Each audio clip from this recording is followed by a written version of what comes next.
Quelle est votre définition de la radio? Plus qu'une définition, j'utiliserais un adjectif. Pour moi, la radio est radieuse. La définition de la radio, c'est, moi j'ai fait de la radio pendant 40 ans, donc c'était une façon pour moi de m'exprimer. C'était le début de la radio FM ici, à Montréal, au Québec, et un peu comme le début d'Énergie à Paris, quoi. C'est un média de proximité.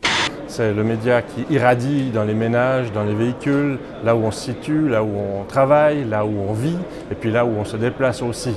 C'est quoi? On était les nouveaux animateurs de la nouvelle bande FM, la nouvelle popularité sur la bande FM. C'était une éclosion, quoi. La radio a cette relation particulière entre l'animateur et l'auditeur. J'ai eu la chance de travailler en Afrique et la radio, c'est vraiment la tradition orale, beaucoup plus que le papier ou la télévision. Alors chez nous, il est clair que la tradition orale a tendance à disparaître. Il fut un temps où les gens se parlaient en famille au coin du feu durant la soirée. Et aujourd'hui, ça n'est plus le cas, évidemment. La télévision fonctionne, la radio aussi, et puis chacun est devant son petit écran. Le fait que, oui, on parle à plusieurs personnes, mais on est seul à le recevoir. Donc pour moi, il y a cette proximité-là qui se crée entre l'animateur et l'auditeur qui est vraiment particulière. Mais la radio reste un moyen extraordinaire d'arriver chez tout le monde de manière gratuite. Qu'est-ce qui m'a amené à la radio? C'est très difficile de parler de la première expérience radiophonique. Hasard, j'étais à l'université, un de mes amis était en province, en région, s'est trouvé une radio pour un été, a décidé d'y rester, m'a dit « Tu as toujours dit que tu voulais faire de la radio lorsque j'étais jeune, je sortais de l'adolescence. » En troisième année, donc au Québec, on calcule ça en troisième année, et on était allé à Radio Énergie au Saguenay. J'avais gagné, j'avais fait la météo. Je devais avoir 8 ou 9 ans, et j'avais fait la météo dans ma région natale. J'étais bien contente. J'ai envoyé un démo et on m'a engagé. Et voilà, je suis parti de la région, je suis venu sur Montréal et je suis toujours resté en radio.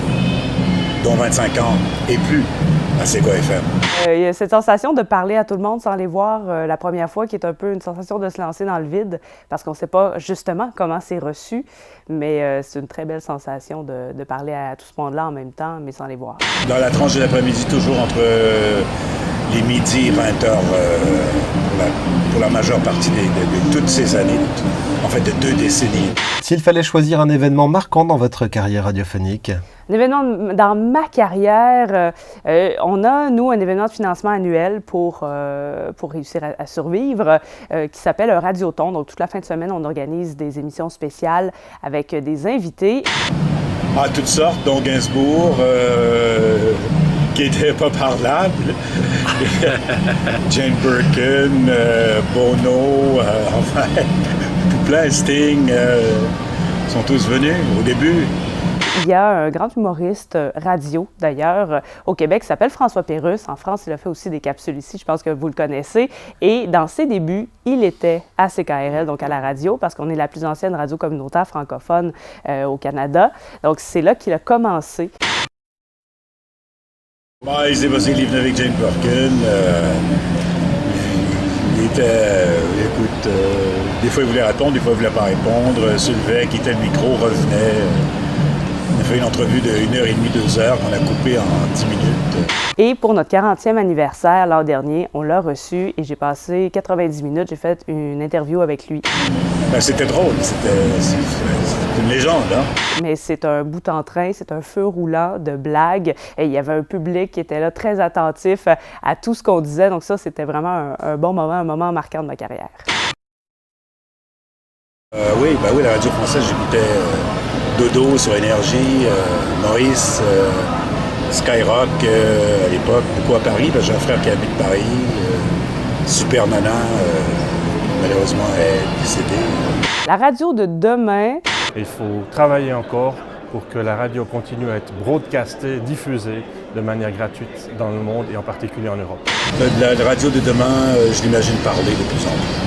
On est chanceux, on prévoit la mort de la radio depuis presque 40 ans, quand la télévision est arrivée, quand Internet est arrivé, quand les Discman, les Walkman sont arrivés, mais la radio est encore là. Bon, la radio en Suisse, c'est évidemment la RNT. Nous avons la chance d'avoir pu faire le pas. Toutes les radios de Suisse romande, toutes les radios privées, les services publics et même les associatives sont en RNT aujourd'hui, en DAB+. Tu choisiras ton format, ta radio spécifique avec ton format spécifique. Et soit ça sera disponible gratuitement par satellite ou que tu devras payer. Comme là, il y a XM Radio que j'ai dans ma voiture. Tu as des stations classiques, tu as des stations rock, tu as des stations parlées, tu as toutes sortes de stations. C'est un abonnement que tu prends par année et tu as 75 fréquences différentes.